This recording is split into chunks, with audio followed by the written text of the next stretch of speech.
ये साफ हो गया है कि कोई तो है जो कि पीछे लगा है कि इस डॉक्यूमेंट्री को पूरे देश में दिखाया जाए। उसको ये बैन बर्दाश्त नहीं हो पा रहा है, लेकिन सवाल यह है कि आखिर वो कौन है।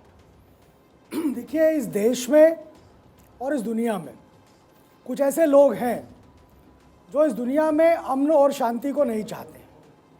वो लोग जिनको इस देश के इंटेलेक्चुअल तबका जो कहता है, हम जैसे लोग कहते हैं कि ये वामी गैंग जो है, ये हमेशा देश और दुनिया दोनों में परेशानी का एक सबब हमेशा से बना रहा है।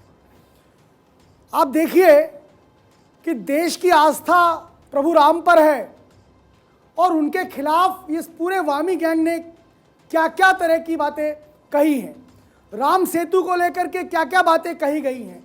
इतिहास के पन्नों को अगर पलटा जाए तो आप देखेंगे किस प्रकार से गाय को लेकर के अभद्र प्रकार की चीज़ों को इन वामपंथी इतिहासकारों के द्वारा लिखा गया है। ये वही पूरी कड़ी है जहां पर एक देश के अंदर एक शक्तिशाली छवि के रूप में और दुनिया में एक बड़ा नेता के रूप में उभर करके एक हमारे देश के एक आम व्यक्ति जो चाय बेचते बेचते देश के प्रधानमंत्री बन गए, ऐसे व्यक्ति की छवि उभर कर आई, तो इन वामी गैंग के लोगों को, मोमबत्ती गैंग के लोगों को वो बर्दाश्त नहीं हो रहा। ये समस्या है। नरेंद्र मोदी से इनका विरोध है। अरे भाई, नरेंद्र मोदी अब एक व्यक्ति नहीं है, वो एक इंस्टीट्यूशन, एक संस्था है। वो इस देश के प्रधानमंत्री हैं। अगर आप उनके खिलाफ कोई टिप्पणी करते हैं तो इस देश के प्रधानमंत्री के खिलाफ टिप्पणी करते हैं, इस देश के मान सम्मान के खिलाफ आप टिप्पणी करते हैं।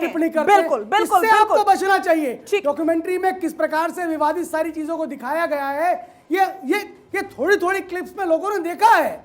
आप देखिए कि एक ही पक्ष को उभार करके दिखाना और उसमें फिर उनकी छवि को खराब करने का प्रयास करना, ये कहीं ना कहीं सोचकर समझकर विदेशी शक्तियों के द्वारा इस देश के वामी गैंग, क्योंकि हमेशा से मिले रहे। ठीक है, विदेशी शक्तियों का आपने प्रवेश यहां पर जिक्र कर दिया है। हाफिज गुलाम सरवर मेरे साथ जुड़े हुए हैं। हाफिज साहब, विदेशी शक्तियों का जिक्र कर रहे हैं प्रवेश यहां पर, लेकिन मैं कहूंगी कि ऋषि सुनक ने कह दिया कि हम इस डॉक्यूमेंट्री से इत्तेफाक नहीं रखते हैं। अमेरिका ने कह दिया कि हम इत्तेफाक नहीं रखते हैं। लेकिन भारत में क्या हो रहा है? हैदराबाद में ये डॉक्यूमेंट्री दिखाई जा रही है, केरल में डॉक्यूमेंट्री दिखाई जा रही है, फिर उसके बाद से जेएनयू से खबर आ जाती है कि वहां पर भी दिखाएंगे। हालांकि बाद में रद्द कर दिया गया कार्यक्रम, लेकिन कार्यक्रम इस प्रकार का जरूर रखा गया था। तो फिर सवाल ये कि आखिर क्यों? देखिए, सबसे पहले इसमें जब सरकार ने इसको बैन कर दिया तो वो गैर कानूनी हो गया। अपने आप में कोई भी देखता है या दिखाता है तो वो कानून की खिलाफ वर्जी कर रहा है, उस पर कानूनी कार्रवाई होनी चाहिए। इसलिए कि जब सरकार ने बैन कर दिया तो सरकार का ये संवैधानिक अधिकार है, वो जिसको चाहे बैन करे, जिसको चाहे चलने दे।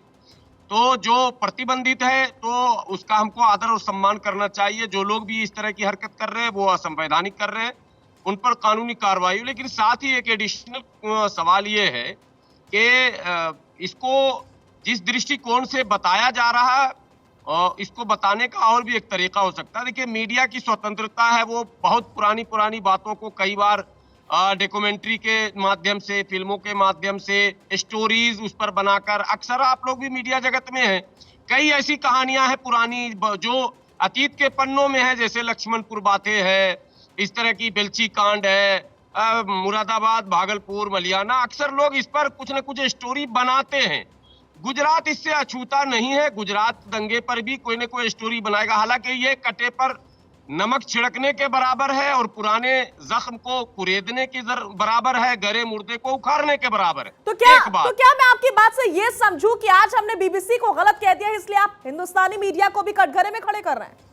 नहीं, बीबीसी को आपने गलत नहीं कहा।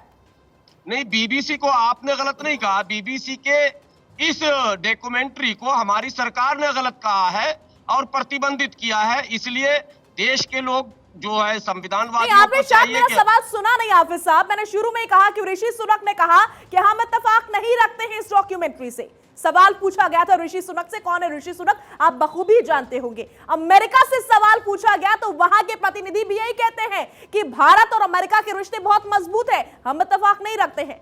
फिर यहां पर वकालत क्यों की जा रही है इस डॉक्यूमेंट्री की? नहीं नहीं, वकालत की बात है। देखिए, आप सऊदी अरब से भी पूछेंगे तो उसका भी यही जवाब आएगा कि हम इत्तेफाक नहीं रखते हैं। प्रधानमंत्री नरेंद्र मोदी जी ने जो अंतर्राष्ट्रीय स्तर पर अपनी पहचान बनाई है, वो भारत के प्रधानमंत्री हैं। अरे भाई, कोई बर्मा भूटान के प्रधानमंत्री नहीं है, वो भारत के प्रधानमंत्री। भारत की अपनी एक ताकत है, एक धमक है, भारत की अपनी एक छवि है, तो भारत के वो निर्वाचित प्रधानमंत्री हैं।